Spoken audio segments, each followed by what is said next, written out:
Assalamualaikum warahmatullahi wabarakatuh.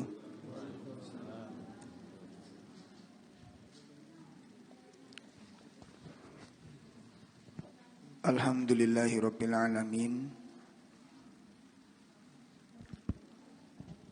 Alladzi arsala rasulahu bil huda wa dinil haq liyudhhirahu 'alad dini kullih walau karihal musyrikun. Asyhadu an la ilaha illallah wahdahu la syarikalah wa asyhadu anna Muhammadan abduhu wa rasuluh. Ya ayyuhalladzina amanu taqullaha haqqa tuqatih wa la tamutunna illa wa antum muslimun. Ya ayyuhalladzina amanu taqullaha wa qulu qawlan sadida yuslih lakum a'malakum wa yaghfir lakum dunubakum wa may yuti'illaha wa rasulahu faqad faza fawzan 'azima. I'lamu anna asdaqal hadits kitabullah wa khairal hadyi hadyu Muhammadin sallallahu alaihi wasallam wa syarrul umur muhdatsatuha wa kullu muhdatsatin bid'ah wa kullu bid'atin dhalalah wa kullu dhalalatin finnar. Khotul iman, bapak-bapak, ibu-ibu, jamaah majelis taklim yang semoga dimuliakan Allah Subhanahu wa taala. Alhamdulillah malam ini kita bisa hadir di dalam kajian rutin kita, mengharap akan pertolongan Allah Subhanahu wa taala. Mudah-mudahan ilmu yang kita pelajari mengantarkan kita untuk mendapatkan taufik dan hidayah dari Allah Subhanahu wa taala.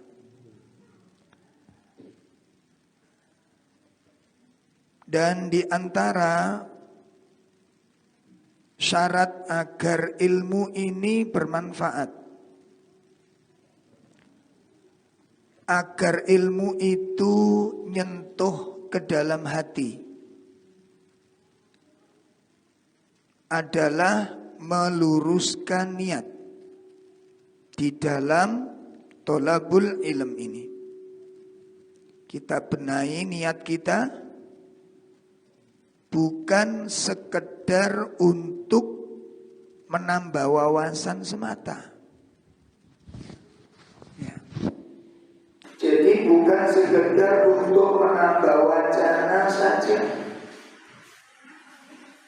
Kita niatkan tholabul ilm ini selain untuk menambah wawasan, kita jadikan ilmu itu sebagai bahan untuk memperbaiki kaifiyatul ibadah. Ya, cara beribadah kita kepada Allah. Cara beribadah kita kepada Allah. Karena cara ini merupakan bagian penentu apakah cara yang kita lakukan itu cara yang dicontohkan oleh Nabi atau tidak. Ya. Jadi ilmu ini fungsinya salah satunya adalah untuk memperbaiki cara ibadah kita ini. Karena banyak cara-cara ibadah yang harus diperbaiki disebabkan karena ikhtilaf ala sunnah. Karena ibadah-ibadah yang dilakukan tanpa ilmu itu banyak yang menyelisihi sunnah. Nah, ketika ibadah seseorang itu menyelisih sunnah, itu akan dipersoalkan oleh agama. Sebab dengan adanya ibadah yang kita lakukan tidak mengikuti sunnah, maka cara yang ditunjukkan oleh Nabi berarti nggak kepake. Karena kita punya cara sendiri. Dan ini merupakan kesalahan yang besar. Ya. Makanya salah satu tujuan Nabi diutus itu untuk mengajarkan cara ibadah. Kenapa kok perlu diajari cara ibadah? Karena cara-cara orang-orang jahiliyah itu, orang jahiliyah sholat apa enggak? Orang jahiliyah sholat apa enggak? Sholat. Haji apa enggak? Haji. Tawaf apa enggak? Tawaf. Tapi cara yang dipakai salah. Mereka tawaf, ada yang tawaf dengan telanjang, diikuti dengan tepuk tangan, diiringi dengan siulan. Lah ini Nabi datang, ini dihapus. Cara seperti ini tidak benar menurut syariat. Nah, gitu. Begitu juga ibadah-ibadah yang lain. Begitu juga ibadah-ibadah yang lain. Jadi itu salah satu tujuan Nabi diutus adalah untuk mengajarkan kaifiatul ibadah. Kemudian di samping itu, niatkan kita mencari ilmu ini untuk memperbaiki akhlak pribadi kita. Kenapa perlu diperbaiki? Karena kalau kita runtut, kita belajar tentang ta'rif tabiatul insaniyah. Ya. Mengenal tabiat dasar manusia, itu potensi melakukan dosa itu besar sekali, Pak. Coba tabiat dasar manusia itu apa saja? Satu, dolim dan jahil. Nah ini kan sumber dosa tok nih. Lho gimana? Jenengan dengan saya itu potensi jahil, potensi dolim itu kuat. Kuat sekali, jangan dikira nggak kuat. Dolim itu luar biasa, Pak. Itu nanti kalau kita kaji secara khusus bab ini, itu insya Allah kayaknya kena semua kita ini, kayaknya gitu. Makanya nggak usah dibahas. Biar kita aman gitu. Tahu-tahu nyungsep gitu. Banyak di antara kita ini, kalau dikupas banyak yang kena kita. Cara kita mensikapi masalah, cara kita mensikapi perbedaan itu banyak yang keliru, banyak yang salah, banyak yang perlu diperbaiki. Ucapan-ucapan, statement-statement yang keluar tuh Masya Allah ngeri kalau kita pakai kacamata syariat. Akhlak kita sebagai suami, akhlak kita sebagai orang ayah itu Masya Allah. Makanya kemarin ada daurah di Al-Furqan itu membedah tentang apa itu? Mengatasi kenakalan orang tua. Nah, kan belum pernah dibahas itu. Yang sering dibahas apa? Iya, ini jenenge sampean gak adil. Ini nanti dibahas kenek kabeh Pak kula mbek sampean iki, makane enggak usah dibahas. Jadi jaya aman. Ngoten. Insyaallah. Itu kalau kita kupas, jahil itu tingkatan-tingkatan kayak dolim itu tingkatannya kayak apa? Dari segala sisi kena kita. Itu tabiat dasar yang pertama, jahil dan apa tadi?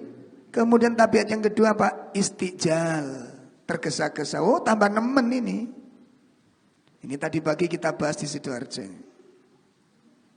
Mengenal tabiat dasar manusia, istijal. Masya Allah cepat sekali kita ini kena itu di situ. Apalagi kalau ada isu, ada berita, langsung respon, langsung ambil sikap, langsung memberikan hukum. Masya Allah. Bledes sudah. Ngerti bledes? Kenapa bledes nih Pak? Hah? Makanya kayak kadang-kadang kita ini kayak aman-aman saja sudah dengan dalil. Banyak yang menyimpang kita ini. Banyak menyimpang. Cuma kan kita bahas memang gak dipetani satu persatu. Jadi bahasan-bahasan kita selama ini bahasan secara global. Gitu? Bab ikhlas global, bab hijrah global, bab sabar global. Pernah dirinci dipetani situ-situ? Hah? Nggih. Dan itu kita menunjukkan kita apa? Kita gak sabaran. Termasuk juga apa? Bagian dari istijal, gak telaten gitu. Bab toharoh global, bab iman global, bab Islam global, rinci gitu. Apa itu toharoh? Ya, bedanya toharoh dengan an-nadhofah itu apa? Pembagiannya kayak apa? Pentingnya kayak apa? Cara meraihnya bagaimana? Yang perlu dibersihkan ini apa saja? Masya Allah, banyak Pak, banyak sekali. Yang belum dikuasai secara spesifik. Nah itu kita perlu memperbaiki akhlak. Karena kita punya sifat dasar yang tidak baik. Nah itu butuh kita memperbaiki akhlak pribadi kita ini. Ya. Jadi termasuk kita nggak telatenan, gampang marah, gampang emosi. Itu kan gara-gara istijal itu. Tergesa-gesa menyimpulkan satu permasalahan, tergesa-gesa mengambil kesimpulan. Padahal belum dikaji gitu. Secara detail. Apalagi kasus-kasus rumah tangga, kasus-kasus lembaga, kasus-kasus yayasan tuh banyak, Masya Allah. Kalau dikaji itu kita sering mengambil jalan pintas. Tidak dikaji secara spesifik. Nah itu perlu diperbaiki akhlaknya. Maka dengan melalui ilmu ini kita ingin memperbaiki dari segala aspeknya dalam beragama. Baik akidahnya, ibadahnya maupun akhlaknya. Harus kita jadikan target. Makanya gini, ini pertanyaan termasuk kajian tadi malam kita di Jombang. Kita sampaikan Pak, seseorang layak diberi gelar sabar itu kira-kira kapan Pak? Kapan kira-kira? Wong niku layak dikayak, oh dia itu sabar, pantas dikasih gelar sabar. Itu kapan kira-kira? Wis gak usah dijawab, kesuwen, sampean. Iki termasuk ya tergesa-gesa ini. Itu pertanyaan pertama. Kalau satu misal gelar itu diberikan kepada kita, jenengan itu orang yang sabar, sampean gelem nrimo apa ora? Dalam? Loh kan ini menunjukkan pemarah semua kan? Kalau gelar, Pak jenengan tak kasih gelarnya, jenengan sebagai orang yang sabar, sehingga nanti orang-orang itu akan menjadikan Anda itu sebagai teladan, sebagai orang sabar. Kira-kira gelar sabar kepada jenengan itu, kira-kira kita mau nerima apa enggak? Loh gak gelem? Gelem? Mau? Sampai dijadikan percontohan sabar itu mau? Kaya aku sabari, gelem sampean. Loh, gak sido. Allah. Awas perhatikan ya. Seperti kalau Nabi digelar-gelar Al-Amin, terbukti terpercayanya beliau. Gimana? Nek sampean dikayak gelar Al-Amin ini gelem. Melayu ya. Jenengan sebagai orang yang terpercaya gitu, Masya Allah. Nggak tahu bejo, purun. Mati Ustaz saya. Allah Pak ini. Makanya banyak kan ayat-ayat yang kita baca, doa-doa yang kita minta, tapi belum pernah kita bahas secara spesifik. Ya seperti doa yang sering kita baca. Rabbana hab lana min azwajina wa dzurriyyatina qurrata ayun waja'alna lil muttaqina imam. Pun di dalam doa itu kita minta berapa macam? Di dalam doa itu tadi berapa macam yang kita minta? Loh, piye to Pak niki, Pak? Doa itu tadi loh. Ada berapa macam yang kita minta? Satu minta apa? Diberi pasangan. Yang kedua diberi keturunan yang menyejukkan hati. Terus doa yang ketiga apa? Minta apa kita? Supaya dijadikan oleh Allah imam. Artinya apa doa itu? Waja'alna lil muttaqina. Minta supaya dijadikan teladan yang patut diteladani. Itu. Cuma seringkali kita baca doa ini yang nampak jelas itu yang mana? Yang dua. Apa? Pasangan dan anak-anak. Kula niki mboten kurang-kurang lho Ustaz Mbon. Ndonga bendina niku Rabbana hab lana min azwajina bendina kula wajane. Padahal dua hal ini, pasangan dan anak yang menyejukkan hati, kuncinya pada doa yang ketiga. Jenengan dengan saya sudah pantas nggak dijadikan teladan? Paham ini?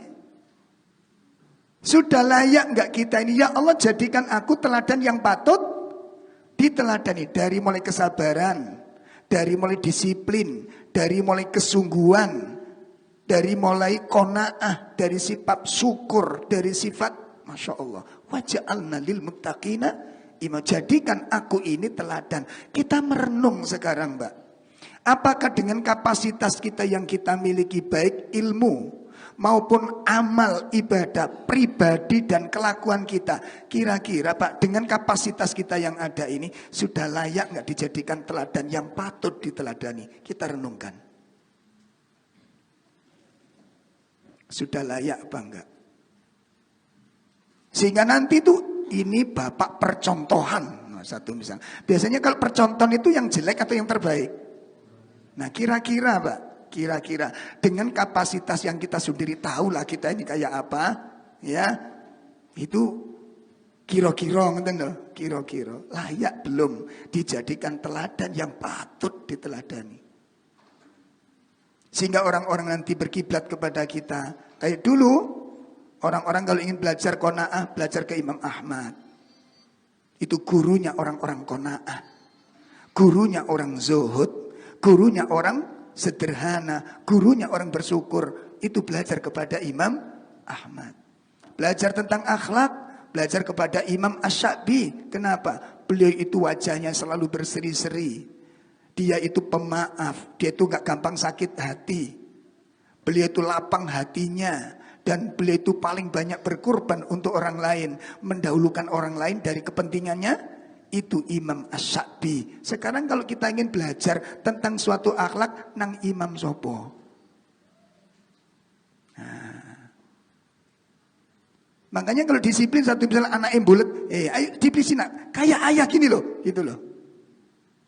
Jadi anaknya, oh ayah ya tambah bulet. Allah, disiplin, kesungguhan, mujahadah. Pun ini makanya kita belajar ilmu itu untuk memperbaiki segala sesuatunya, baik akidahnya, ibadahnya maupun kepribadian. Kenapa kok perlu diperbaiki? Karena kita punya sifat dasar yang tidak baik. Seperti hubbud dunya, cinta kepada dunia. Ini kan perlu dikendalikan. Gimana? Perlu dikendalikan. Pun Bapak Ibu sekalian yang dimuliakan Allah, malam ini kita akan melanjutkan pembahasan tentang penjelasan as-sunnah. Ya, menindaklanjuti kitab Khud Aqidatak yang menjelaskan tentang as-sunnah wal bid'ah. Dan kita akan menjelaskan dan mempelajari bareng-bareng tentang manzilatus sunnah Fi syariatul Islam. Fi syariatul Islam. Mohon ibu-ibu tidak ada yang geruneng-geruneng dulu ya. Soalnya telinga saya kedengaran ini. Tolong ibu-ibu ya, ibu-ibu yang geruneng untuk sementara berhenti dulu ya. Berhenti dulu. Karena kalau dengan geruneng yakin nggak bisa jelaskan, jenengan tidak bisa menangkap ilmu dan nasihat. Ya. Sakit ibu? Bu? Sakit nggih? Nggih, besok disepakati. Ya. Tolong minta tolong selama mengaji untuk sementara tidak berbicara dulu, dibiasakan. Baik. Sekarang kita akan menjelaskan, mempelajari bersama tentang manzilatus sunnah fi syariatil islamiyah. Kedudukan sunnah di dalam syariat Islam.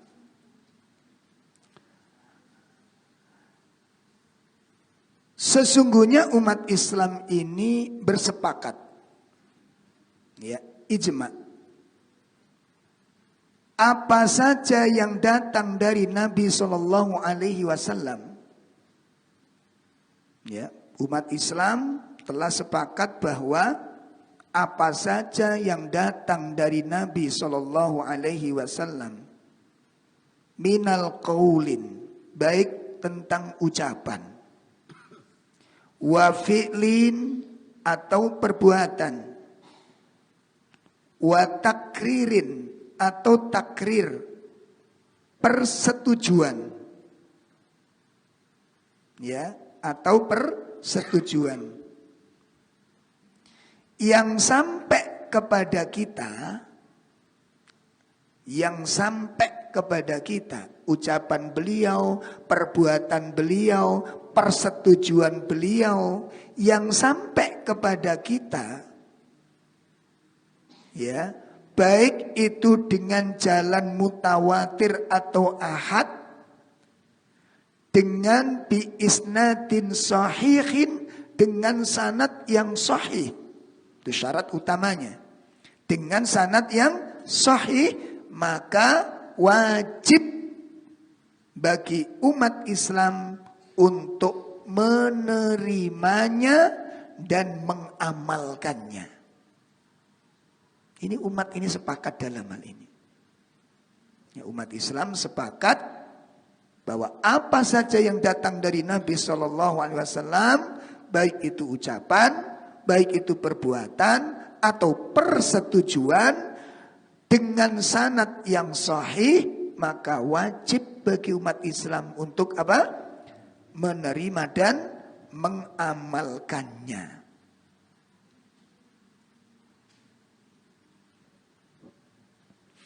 Kenapa demikian? Li'anna sunnah, karena sesungguhnya sunnah itu sebagai hujjah, sebagai dalil, sebagai hukum. Idza kana sanaduhu sahih, apabila sanadnya sahih. Ya, saya ulangi, kenapa kok harus diterima dan diamalkan? Karena sunnah itu sebagai hujjah, sunnah yang qat'i itu sebagai dalil bila sanadnya sahih. Dan disebabkan karena sunnah itu sebagai sumber pembentukan hukum. Apa tadi?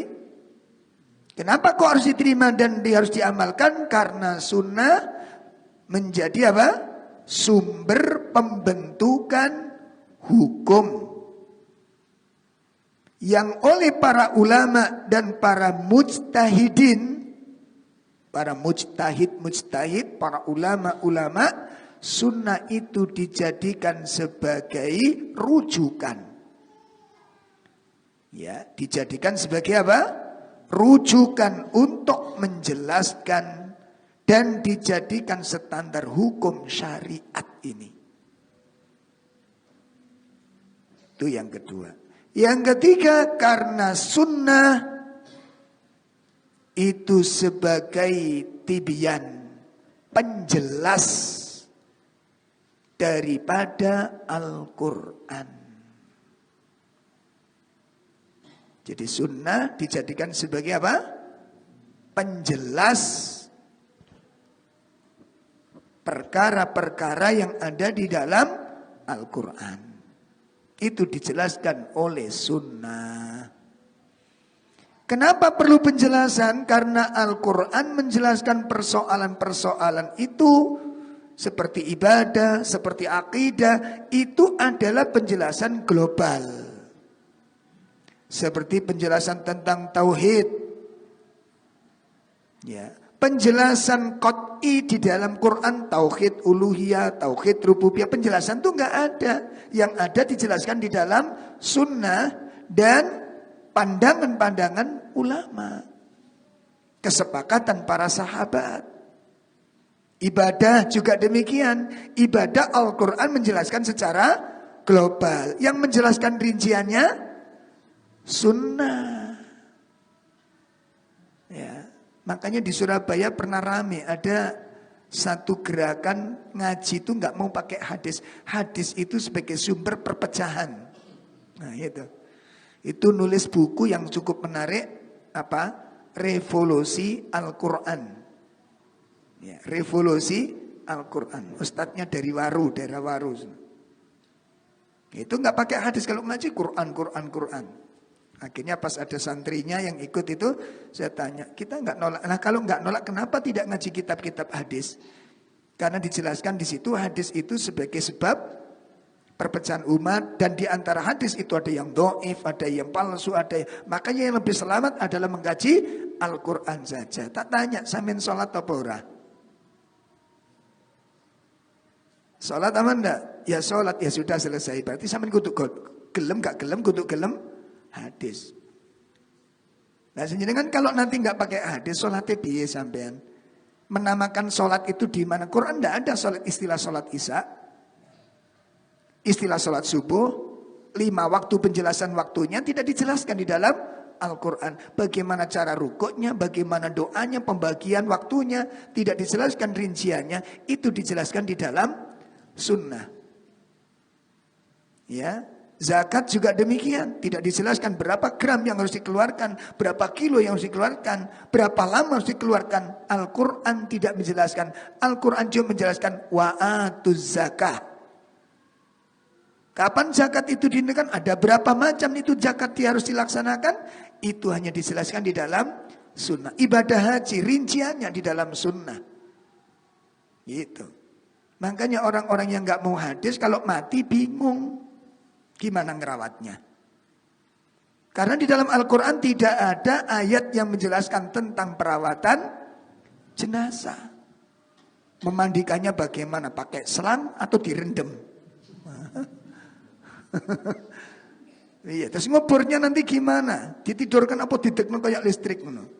Dincepno mayite. Enggak ada di dalam Al-Qur'an, itu dijelaskan di dalam sunnah. Pun ya. Nah, sehingga dengan kata lain, jadi ada 3 perkara tadi yang kita sebutkan. Ya. Jadi yang pertama, Al-Qur'an sebagai sumber pembentukan apa tadi? Hukum. Kemudian Al-Quran dijadikan sebagai apa?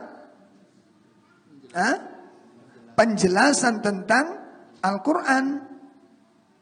Dan yang ketiga adalah sunnah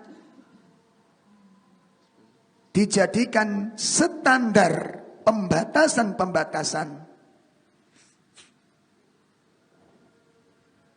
antara perintah dan larangan, dan pembatasan-pembatasan hukum-hukum yang lain.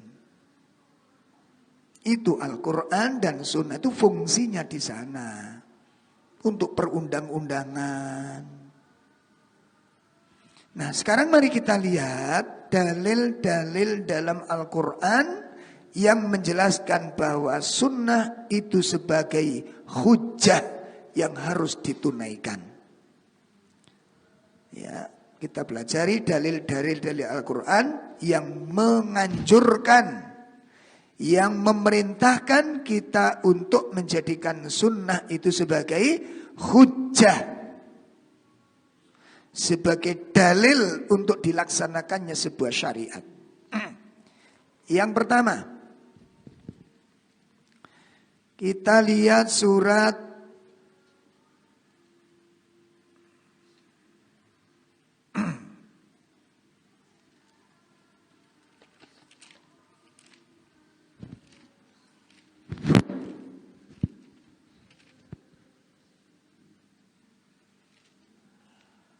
ya, kita lihat dalam surat sebentar.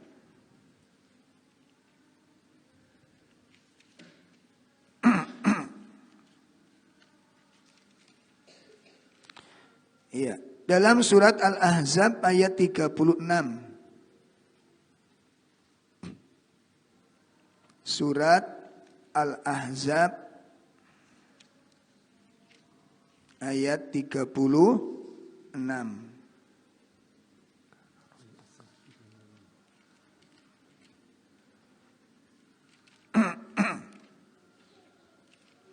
Sudah ketemu?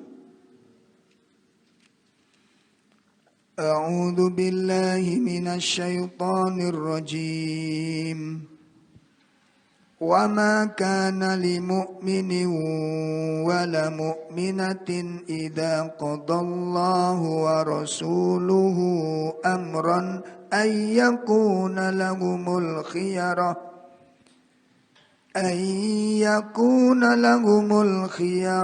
min amrihim. Wa man ya'sillaha wa rasulahu faqad dhalla dhalalan mubina. Iya. Dan tidaklah pantas bagi laki-laki yang mukmin dan perempuan yang mukmin apabila Allah dan Rasulnya telah menetapkan suatu ketetapan akan ada pilihan yang lain bagi mereka tentang urusan mereka. Dan barang siapa mendurhakai Allah dan Rasulnya, maka sungguh dia telah tersesat dengan kesesatan yang nyata. Insyaallah.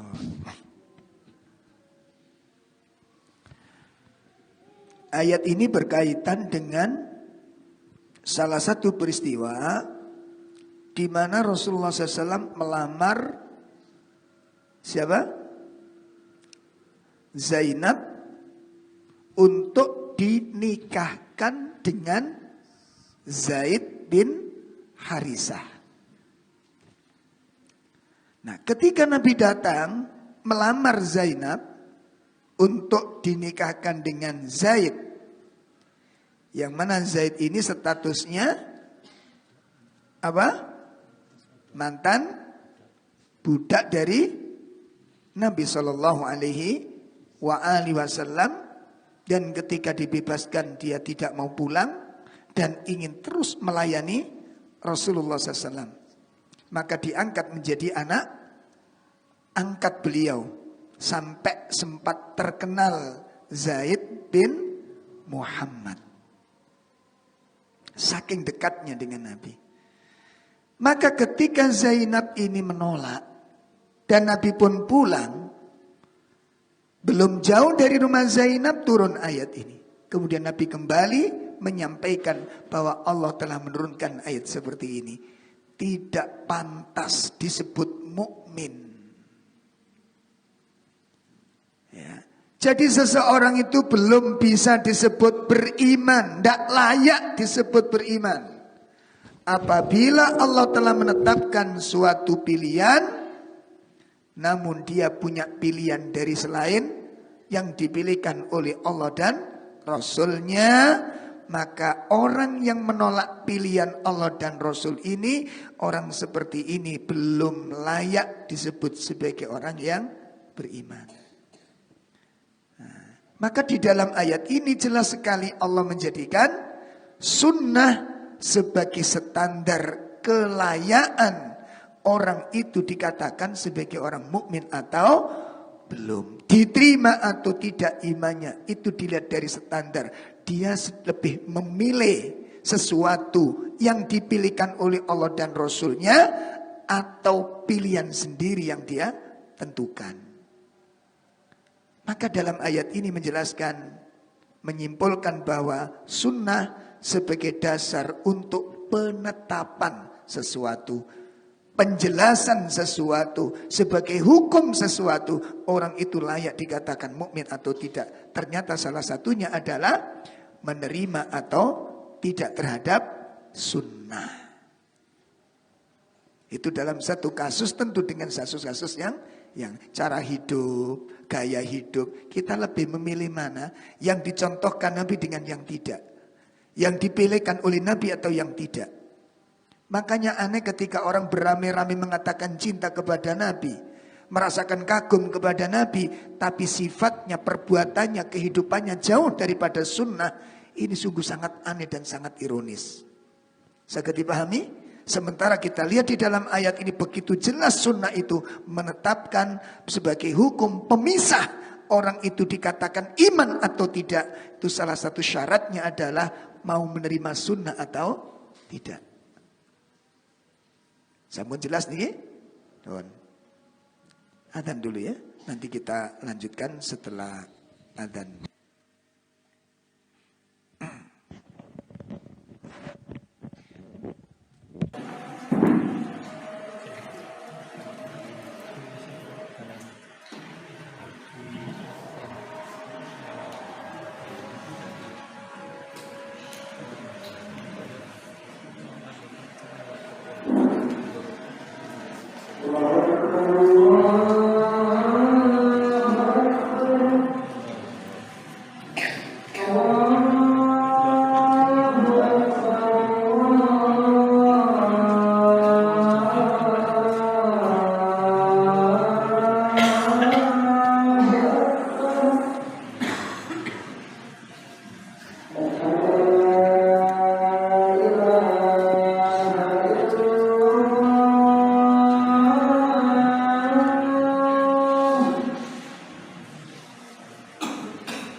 Alhamdulillah, kita lanjutkan.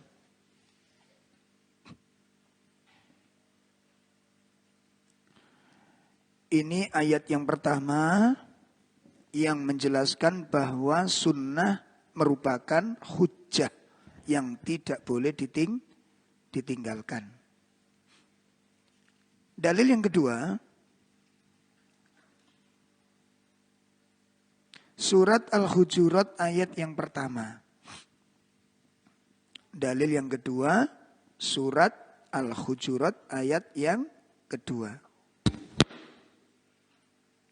Allah Subhanahu wa taala berfirman, A'udzubillahi minasyaitonirrajim. Bismillahirrahmanirrahim. Ya ayyuhalladzina amanu la tuqaddimu baina yadayillahi wa rasulih wattaqullah innallaha sami'un alim. Ya.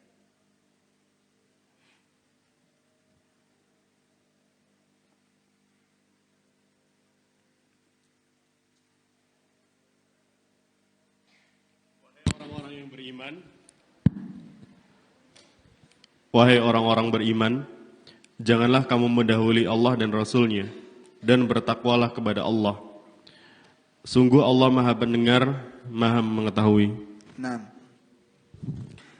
wahai orang-orang yang beriman, janganlah kamu mendahului Allah dan Rasul-Nya. Dan bertakwalah kamu kepada Allah, sesungguhnya Allah itu Maha mendengar dan Maha mengetahui. Apa yang dimaksud la tuqaddimu baina yadayillahi wa rasuli? Ya, apa yang dimaksud ayat ini? Yang dimaksud ayat tersebut adalah sebagaimana tafsir sahabat Ibnu Abbas radhiyallahu an, beliau mengatakan la tuqaddimu baina yadayillahi wa rasuli, ai artinya la takhtalifu alal kitab was sunnah. Ya, jadi yang dimaksud jangan kamu mendahului Allah dan Rasulnya itu artinya apa? Jangan kamu menyelisihi Al-Quran dan jangan menyelisihi sunnah di dalam berislam ini. Yang di situ disebutkan pula menunjukkan bahwa wajib mengikuti petunjuk Al-Quran dan wajib mengikuti petunjuk sunnah ketika di dalam menetapkan sesuatu persoalan, di dalam melaksanakan suatu ibadah. La takhtalifu alal kitab was sunnah. Jangan kamu menyelisihi Alkitab dan jangan menyelisihi sunnah. Yang menunjukkan bahwa wajib mengikutinya, menyamainya, berjalan sesuai dengan keduanya. Beribadah sesuai dengan petunjuk keduanya. Ya, maka ayat ini juga menjelaskan bahwa sunnah sebagai hujjah, sunnah sebagai tolak ukur untuk diterimanya dan dilaksanakan suatu syariat. Dalil yang ketiga, surat An-Nisa ayat 65. Surat An-Nisa ayat 65. Fala wa rabbika la yu'minuna hatta yuhakkimuka fima syajara bainahum thumma la yajidu fi anfusihim arjam mimma qadaita wa yusallimu taslima. Iya. Maka demi Tuhanmu, mereka tidak beriman sebelum mereka menjadikan engkau Muhammad sebagai hakim dalam perkara yang mereka perselisihkan. Sehingga kemudian tidak ada rasa keberatan dalam hati mereka terhadap keputusan yang engkau berikan. Dan mereka menerima dengan sepenuhnya. Nah, ayat ini dijelaskan oleh para ulama di dalam tafsirnya, dalam tafsir-tafsirnya, Di mana ayat ini didahului dengan sumpah dari Allah Ta'ala terlebih dahulu. Yang ini menunjukkan bahwa ini persoalan sangat penting. Ya. Disebutkan di beberapa tafsir, diantaranya Imam Ibnu Katsir, Imam At-Tabari menjelaskan, firman Allah itu benar walaupun tidak pakai sumpah. Firman Allah itu selalu benar walaupun tanpa sumpah. Kalau di dalam ayat itu Allah berfirman dengan menggunakan sumpah, berarti perkara yang akan dibicarakan itu sangat penting. Kalau nggak pakai sumpah itu wajib kita terima. Kenapa? Karena yang dibicarakan oleh Al-Quran itu pasti benar. Hukumnya pasti benar, syariatnya pasti benar, perintahnya pasti benar, larangannya pasti benar.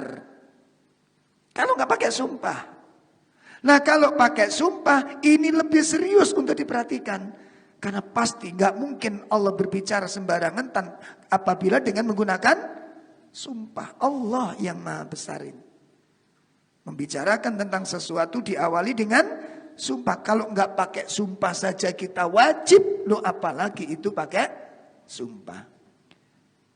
Lalu apa yang dibicarakan di dalam masalah ini? Di dalam ayat ini menjelaskan bahwa seseorang itu belum bisa diterima keimanannya sebelum memenuhi 3 syarat. Ya. Iman seseorang belum bisa diterima. Fala wa rabbik, maka demi Rabbmu. Yang menunjukkan tentang persoalan sangat penting dan sangat besar. La yu'min. La yu'min. Orang belum bisa dikatakan beriman. Tidak diterima iman seseorang. Hatta sebagai pembatasnya. Syaratnya. Ada 3 syaratnya di sana. Yang pertama apa? Yang pertama yuhakimuka fima syajara bainahum thumma la yajidu fi anfusihim harajan mimma qadaita wa yusallimu taslima. Syarat yang pertama adalah tahkimur rasul. Menjadikan rasul sebagai hakim. Jadi kalau ada persoalan, ada perbedaan pendapat, ayo yang dijadikan hukum apa ini? Rasul. Sunnah gimana? Menurut sunnah bagaimana? Sehingga kalau menurut sunnah, oh nggak boleh. Sudah ngikuti sunnah kita. Itu yang dimaksud menjadikan Rasul sebagai hakim. Niku pripun? Kalau ada permasalahan yang dijadikan standar untuk menetapkan apa? Hadis Nabi SAW. Gimana menurut pandangan hadis Nabi ini? Ya. Ya, sakit dipun paham ini? Nah, nanti untuk menetapkan larangan-larangan, perintah-perintah, kan banyak orang sekarang menggunakan logika. Menggunakan apa? Logika. Pakai baju nggak menutup aurat nggak masalah, mas. Sing penting, sing penting sing penting ruwet. Ya, malah ada yang dilogikakan. Perintah jilbab itu bukan jilbab secara harfiah. Apa artinya kepala dijilbabi, lisannya nggak terjaga? Perintah jilbab itu nggak ada urusannya dengan lisan, itu urusanin das. Paham jenengan? Perintah jilbab itu urusan kepala, nggak ada urusannya dengan lisan. Lah kalau memang lisannya buruk, ya lisannya harus diperbaiki. Sama dengan sebagian orang, wong macane Quran durung teteh kok jilbaban. Ono sing maneh walang bojone gak genah aja kok jilbab. Ini gak ada urusannya. Ini urusannya wanita. Ini aurat. Saged dipun pahami Mbak niki? Ada yang mengatakan yang perlu dijilbabi itu hatinya. Jilbabi hati ki ya apa maneh model iki. Apa gombal iku mbok untal ngono terus ngemuli hati sampean ngono. Ini penafsiran dari siapa dan itu perintah siapa? Ya, standarnya pakai sunnah. Makanya kita jadikan sunnah itu sebagai apa sekarang? Kita jadikan apa? Makanya kemarin saya katakan kalau sebagaimana kalau kita mencintai Nabi, ya, Standar orang dikatakan cinta Nabi itu yang paling dibutuhkan apa? Membuktikan bahwa orang itu mencintai Nabi. Kira-kira dilihat dari apa Pak standarnya? Ayo. Kira-kira dilihat dari apanya? Omongannya atau penerimaan dia. Terus kalau jenengan dicarikan jenengan yang paling dibanggakan Anda sebagai dan saya itu, yang kita bangga menjadi pengikut Nabi, sing dibanggakan apa kira-kira? Ayo coba ayo. Bingung toh? Apa cukup mengatakan aku mencintamu ya, aku rindu kepadamu. Selesai sampai di situ. Terus sunnahnya bagaimana? Kita mengikuti Nabi beliau enggak? Akhirnya kita bahas Pak. Kita bahas tentang sunnah fitrah. Ada seberapa itu? Ada 10 sunnah fitrah itu. Apa diantaranya Pak? Ayo, ada yang 10 sunnah fitrah, ada yang 5 saja. Hadisnya itu bermacam-macam hadisnya itu. Nah, di antaranya sana itu motong kuku, merapikan kumis. Merapikan kumis itu ada 2 versi. Ada yang cukup ditipiskan, ya. Ojo dicerok apa? Koyok hutan belantara ya. Ditipiskan yang bagus, koyok zuru, Pak. Ya suruh ya tipis atau dihabiskan. Yang ketiga memanjangkan jenggot. Ini bagian lah malah dibenci, diunek-unek nonton cing-cing. Wis Anda terima atau tidak terima itu sudah bagian Nabi SAW. Motong kuku, mencabut bulu ketiak, mencukur bulu kemaluan, bersiwak, istinsyak. Nah, coba itu diperhatikan dengan baik. Itu sudah diamalkan belum? Lalu kalau kita hanya mengatakan aku cinta kepada Nabi, lalu perbuatan kita, sehari-hari kita, adab-adab harian kita, tidak mengikuti Nabi lo kira-kira lo Pak. Itu diakoni nggak cinta seperti itu. Kalau sekedar untuk mengatakan aku cinta kepada Nabi, aku rindu kepada Nabi, aku sayang kepada Nabi. Terus kalau dengan kesan, terus kebanggaan kita sebagai pengikutnya, yang paling kita tonjolkan apa kira-kira? Menunjukkan bahwa aku pecinta Nabi. Ada konsekuensi betul. Dalam setiap pecinta itu pasti akan menampakkan bukti apa? Cintanya. Bahwa dia itu pecinta sesuatu. Pecinta burung tandanya apa? Ngingu kucing. Ngingui Pak. Gak cocok. Pecinta burung itu cekelane. Nah, kelasin nang burung. Dadi sok boduli nek gampang jojokane Pak. Nek ndoleki wangi nang ndi? Nang pasar burung. Lho gimana? Pecinta olahraga. Coba pasti akan ditampakkan di sini. Apa hobi dia? Apa cinta dia itu? Ditampakkan. Pecinta sepak bola. Ndak sedo utang-utang. Kurban kemarin tuh Masya Allah. Aku durung tahu krungu ya. Pengajian saking banyaknya pengikut, saking banyak pingsan ngono ya. Sing turu kelonggaran iku sing akeh. Ya. Kok belum nampak gitu loh.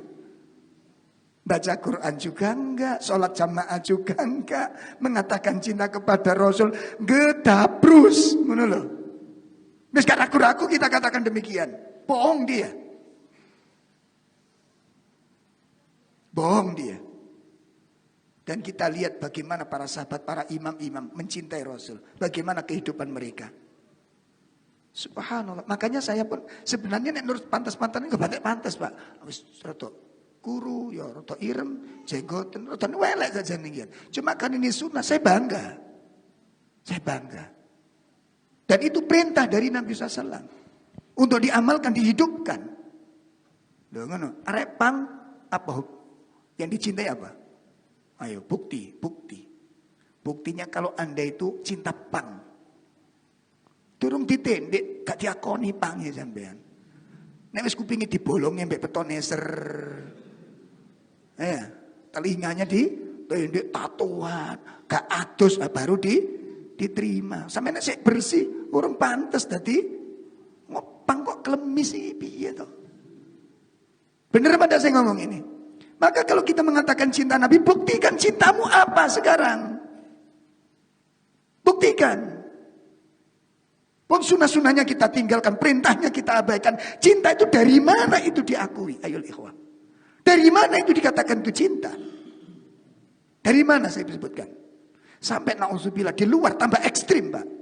Pernikahan itu dicatok lehernya, apa itu kok lehernya, Pak? Punggungnya itu dipakai besi itu, berdarah-darah, menunjukkan tentang apa? Loyalitasnya dengan kelompok satanik ini. Itu bukti. Dan dia menikmati, bangga. Sampai saya lihat anak-anak, ya saya punya santri dulu Pak, di TPG. Kemudian orang tuanya meninggal, bapaknya, ibunya meninggalkan dia, 2 anak. Pertama kita rambut, kemudian Masya Allah ujiannya sangat berat. Akhirnya kita titipkan di yayasan, hilang, kabur. Bertahun-tahun ketemu saya, pangling saya disapa. Assalamualaikum. Tidur bersama saya Pak. Jadi anak itu saya temukan waktu saya nyapu-nyapu di masjid. Saya kan marbot dulu itu. Marbot di masjid, kok ono gombal, sapu, jerune arek. Turun melungker. Anak kelas SD Pak. Ya Allah, tak delok, oh Masya Allah tetangga masjid situ. Itu yang bapaknya Nasrani, kemudian meninggal, ibunya kembali ke Islam. Setelah itu kena ujian, ibunya pergi meninggalkan 2 anak itu. Ditinggalkan. Jadi ini terlantar. Akhirnya ikut saya kakaknya dengan adiknya itu. Nah, dalam perjalanannya intinya ada problem yang sangat luar biasa sampai akhirnya kita titipkan ke yayasan. Mboten ngatasi ceritanya. Enggak ada tempat untuk menampung, akhirnya kita titipkan di yayasan. Kabur ternyata dari yayasan. Bertahun-tahun enggak ketemu, wis gede Pak Joko. Denger saya, jadi masih ingat ketika pulang, "Ustaz, Assalamualaikum." Waalaikumsalam. Sopo yo? Saya muridnya Ustaz. Ya Allah, iki tatuan iku beledes, Pak. Ya namanya saya yang pernah tidur bareng Pak. Itu enggak bisa setan itu ya Allah. Kuwele ya Allah tak ruang kul niku nangis anaknya. Nangis waktu masjid niku. Dadi opo awakmu saiki ngono. Pangling Pak ya Allah. Telinganya tindian, apa bibir-bibirnya itu ditindiki semua. Ya Allah le kok dadi koyo ngene awak ibu apa nih ae ngono aku. Yes, gini Ustaz jadinya saya jadi sampai guyang-guyang. Ya Allah, kayak gitu. Itu baru dinyatakan apa? Diakui. Ya, diakui. Itu sunnahnya pang gitu. Begitu. Sampai sunnah Rasul enggak. Saya coba sunnah-sunnah Nabi yang sudah kita amalkan lalu kita mencintai perbuatan itu mana? Coba. Ayo bapak-bapak pencinta goes, ana buktine apa ora? Ana buktine apa ora? Buktine napa? Ya goesan, ngurusi sepeda. Meni ana jadwal, Pak, sudah ada jadwal agenda rutin itu. Minggu pertama jalur mana? Minggu kedua jalur mana? Atributnya pun macam-macam. Nggih mboten? Dibandani. Sampeyan agame kadang-kadang gak patek dibandani. Lho temenan ayo. Iku dibandani Pak itu Pak.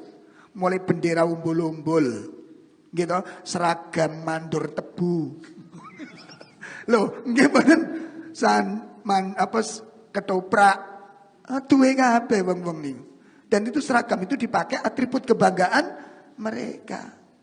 Berkeliling berpuluh-puluh kilo itu menjadi suatu kebanggaan. Apakah kita sudah mencintai sunnah seperti itu? Kita nggak usah pakai seragam, nggak usah. Nggak usah pakai atribut, nggak usah. Cintai sebagaimana diperintahkan oleh Nabi SAW. Sudah mencintai sunnah beliau, menjadikan sebagai tolak ukur perbuatan kita, dan kita tunjukkan aku bangga menjadi pengikut Nabi. Dengan mengamalkan sunnahnya, menjaga sunnahnya, menghidupkan sunnahnya. Anak-anak kita pecinta Beckham. Piye Pak? Piye? 1 beli apa? Kaos Beckham. Beckham mlebu TPQ. Iya toh? Nah, rambutnya ayo modele piye? Kak modele bapake toh? Itu kecintaan. Itu kecintaan. Poster-poster, foto-foto di kamarnya, semua idola yang dipasang. Itu kecintaan. Mana cinta kita kepada Rasulullah SAW? Mana buktinya? Mana faktanya? Ini nanti akan ditagih oleh Allah di sisi Allah Subhanahu wa taala. Nah, maten. Udah ya? Jadi yang pertama, iman seseorang itu bisa diterima, diakui oleh Allah dengan syarat apa? Menjadikan Rasul sebagai hakim. Jadi kalau ada masalah sesuai dengan sunnah gimana? Kalau menurut sunnah bagaimana? Itu pakaian ibu-ibu, ayo menurut sunnah bagaimana pakaian wanita? Berai, berhias, sejauh mana sunnah membolehkan, sejauh mana tidak. Diukur sesuai dengan sunnah. Makanya bagi akhwat, para ibu-ibu yang sudah mulai menata diri, memperbaiki diri, sudah mulai meninggalkan ya cara-cara hidup yang glamor. Yang kemarin, masya Allah, tai lalat palsu. Nah, mending tai lalat asli, tolong tai lalat, template no. Ya, nggak boleh. Standarnya pakai sunnah membolehkan, itu namanya tahkimur Rasul. Itu namanya tahkimur Rasul. Menjadikan sunnah sebagai tolak ukur standar. Sebatas apa kita berbuat disesuaikan dengan standar sunnah. Itu yang pertama. Yang kedua, apa standarnya? Orang iman bisa diterima, iman diakui oleh Allah Subhanahu wa taala. Yang kedua adalah adamul haraj. Adamul haraj. Ya, adamul haraj. Dengan dalil summa la yajidu fi anfusihim harajan mimma qadaita. Ya. Tidak ada beban di dalam hatinya untuk menerima apa yang diputuskan oleh Nabi. Adamul haraj, tidak adanya beban untuk menerima apa yang diputuskan oleh Nabi. Itu konsekuensi dari zikir yang kita baca. Raditu. Nah, Pak artinya apa Pak? Raditu billahi robba wa bil islami dina wa bi Muhammadin sallallahu alaihi wasallam nabiyya. Sing dimaksud aku ridho Muhammad sebagai nabiku. Aku ridho Muhammad sebagai nabi. Maksudnya aku ridho itu pengertiannya pripun? Ayo. Tidak ada beban. Jadi diperintah apa saja itu menikmati perintah itu. Enggak ada beban. Nikmat, bukan beban. Makanya kalau sudah amal itu Pak, kalau sudah dilandasi dengan cinta, yang ada itu kenikmatan dan kelezatan. Sehingga ini membongkar rahasia hati kita. Nek kula mbek sampean nglakoni ibadah apa ae. Saya ulangi, nglakoni ibadah apa ae. Nek ono beban dan tidak bisa merasakan lezat ibadah, itu fakta dan bukti kita belum mencintai amal itu. Itu fakta yang nggak bisa ditolak. Sampai ngaji belum bisa merasakan nikmatnya ngaji, kita belum mencintai ilmu. Yakin tanpa ragu-ragu, yakin kita belum mencintai ilmu. Cinta itu melahirkan kelezatan. Cinta itu melahirkan keindahan. Sesuatu itu indah ketika memandang dengan kacamata cinta. Begitu. Sesuatu beban jarak jauh itu bisa didekat ketika perjalanan itu diikuti dengan cinta. Ya Allah, pecinta bonek Pak. Dari Surabaya ke Jogja, gandol sepur. Gandol sepur. Datang ke sana, nggak pakai sangu. Sampeyan tahu ngaji ngono? Tahu nggak?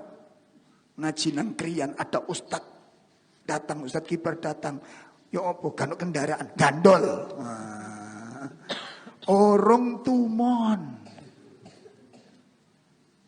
Lagi mana cintai? Masih perlu dipertanyakan ini.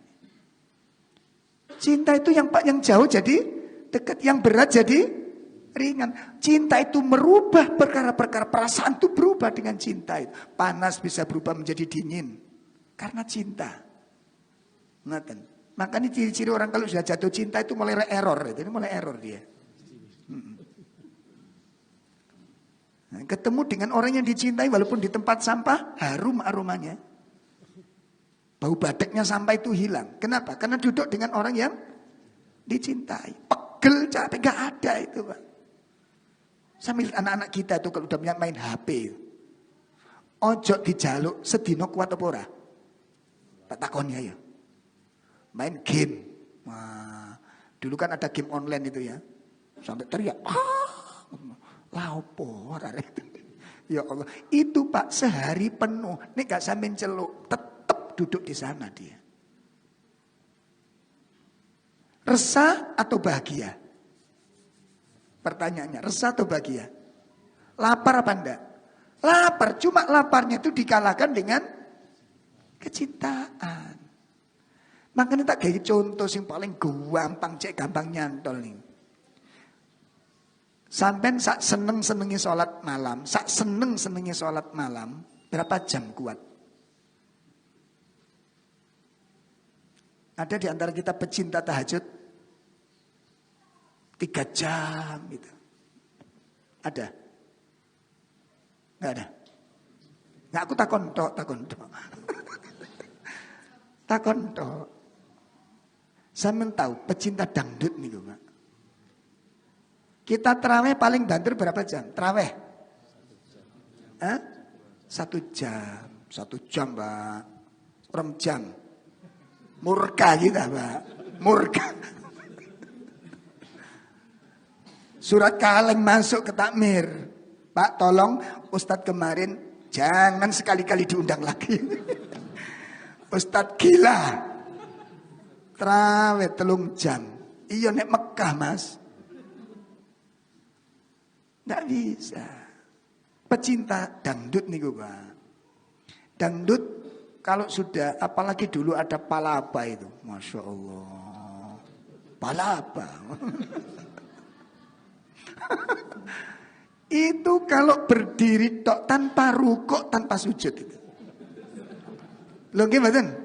Itu duduk di depan panggung, gak ada yang duduk kan? Masa duduk gini, gak enak Mbak, gak asik. Rata-rata berdiri, karena untuk bisa menikmati irama dan syairnya itu harus berdiri. Begitu kendang dipukul, gitar dipetik, seruling ditiup, ya, suara dilantunkan, tangan diangkat, mata dipejamkan, kepala digoyang. Nah ini ikut 3 jam. Ayo, coba penyanyinya bilang berhenti atau terus? Apa jawab jamaahnya? Terus. Sudah apa terus? Terus. Gitu. Gerimis datang, berhenti? Enggak. Kaosnya dicot, tunting. Loh, bener apa enggak? Ada keresahan di situ? Capek enggak? Capek, Pak.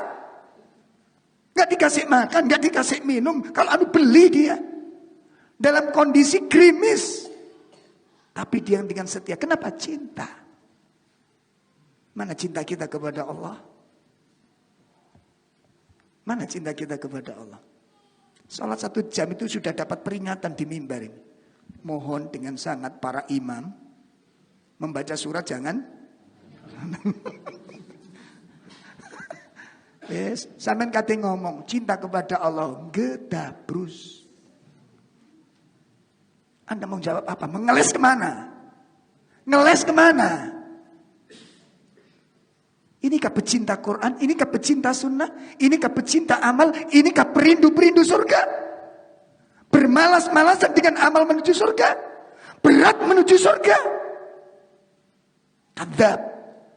Ayul ikhwah, kadzab. Ini sebuah kebohongan. Ini sebuah kedustaan tanpa kita sadari, ayul ikhwah. Ya. Makanya para sahabat kita lihat apa yang diamalkan. Abu Bakar itu nggak mau kehilangan 1 amal saja dari Rasulullah SAW. Abu Bakar tidak mau kehilangan satu saja amalan Nabi SAW. Apa yang biasa dilakukan Nabi dihidupkan oleh Abu Bakar. Sampai mendatangi wanita. Ya, sendirian, buta, tua. Kalau kita yang datangi kan yang muda. Wanita yang muda. Gitu. Urusi janda-janda, siap. Ini Abu Bakar. Sampai diintip sama Umar. Sampai Don. Kenapa Abu Bakar kok selalu masuk ke rumah yang sepi itu? Diintip, diintai oleh Umar. Nah, satu saat setiap itu sering kali dilakukan oleh Abu Bakar. Jadi ada satu rumah yang kecil, rumah yang gubuk yang kecil itu selalu tertutup dan selalu sepi. Nah, Umar sering memergoi siapa? Abu Bakar masuk ke rumah tersebut. Lama-lama curiga, ada apa? Siapa di sana? Nah, satu saat Umar menyelinap bertamu setelah Abu Bakar datang dari sana. Abu Bakar keluar pulang, Umar masuk ke rumah itu. Mengucapkan salam, dijawab. Ternyata di situ ada seorang wanita tua sekali di rumah itu. Dan buta. Lalu ditanya oleh Umar, "Wahai ibu, siapa laki-laki yang datang ke rumah ini? Apa kerabat Anda?" "Saya tidak tahu dia. Saya tidak tahu dia. Dia bukan kerabatku." "Lalu apa yang dia datang ke sini? Apa yang dia lakukan?" "Dia membantu urusan-urusanku, memenuhi kebutuhanku. Dia bersihkan rumahku. Dia masakkan aku beberapa makanan. Setelah itu dia pulang. Dan itu seringkali dia lakukan." Setelah itu Umar mengatakan apa? Wallahi, Abu Bakar akan menyulitkan orang-orang setelahnya nanti. Ya Allah. Abu Bakar menyulitkan orang-orang setelahnya nanti. Itu Abu Bakar. Masya Allah. Makanya ketika kita menjalankan sunnah, menjalankan jamaah, ayo dinikmati, dicintai dulu. Kita mencintai sholat jamaah cinta, dengan ilmu cinta, dengan masjid cinta, dengan amal-amal soleh cinta. Sehingga kalau sudah cinta itu ada di dalam hati kita, lazzatul ibadah itu bisa dirasakan. Lezatnya ibadah itu bisa dinikmati. Kita baca Quran, kok nggak nikmat? Satu lemper sudah capek, dua lemper sudah capek. Kok nggak ada terasa nikmat? Sudah fakta, bukti, nyata. Itu tanda kita belum mencintai Al-Quran. Kita belum mencintai Al-Quran. Masya Allah. Ini pun itu yang berapa tadi? Kedua. Ya. Bahwa syarat diterimanya iman adalah apa? Adamul haraj. Tidak ada beban untuk menerima keputusan, menerima aturan, senang, ridho dengannya. Yang terakhir, syarat yang ketiga adalah wa yusallimu taslima, berserah diri dengan sepenuh hati. Gimana maksudnya berserah diri dengan sepenuh hati nih, Pak? Ya napa? Ridho dengan semua aturan, nggak terbebani dengan ini, nggak tersiksa dengan ini. Nah itu ridho. Ya, wa yusallimu taslima. Apa yang dikatakan oleh Allah, apa yang dikatakan oleh Rasul, kita terima, kita jalankan dengan sepenuh hati, dengan kelezatan iman, dengan nikmatnya kecintaan, dengan indahnya kecintaan. Nah, bapak-bapak, ibu-ibu sekalian, ini dalil yang keberapa? Dalil yang ketiga tentang bahwa sunnah itu sebagai hujjah, sebagai dalil untuk dilaksanakan sebuah syariat, untuk diterapkan sebuah syariat. Dan masih banyak lagi dalil-dalil yang lain yang tentu tidak kita bisa bahas secara kesemuanya. Ya, banyak ayat-ayatnya, ada sekitar 17-an ya. Dalil-dalil yang menunjukkan bahwa wajib mengikuti apa? Sunnah Nabi Sallallahu Alaihi Wasallam. Baik, saya kira untuk kajian malam ini sampai di sini. Untuk kajian bulan depan kita akan membahas dalil-dalil dari sunnah, dalil-dalil dari hadis. ya, yang menetapkan bahwa wajibnya menerima sunnah sebagai hujjah. Kalau tadi dalil-dalil dari Al-Quran, dan bulan depan insya Allah akan kita bahas bahwa sunnah itu dijadikan dalil, sunnah dijadikan dasar, itu berdasarkan dalil-dalil sunnah. Wa sallallahu ala nabiyyina Muhammad subhanakallahumma wa bihamdika asyhadu an la ilaha illa anta astaghfiruka wa atubu ilaik. Assalamualaikum warahmatullahi wabarakatuh.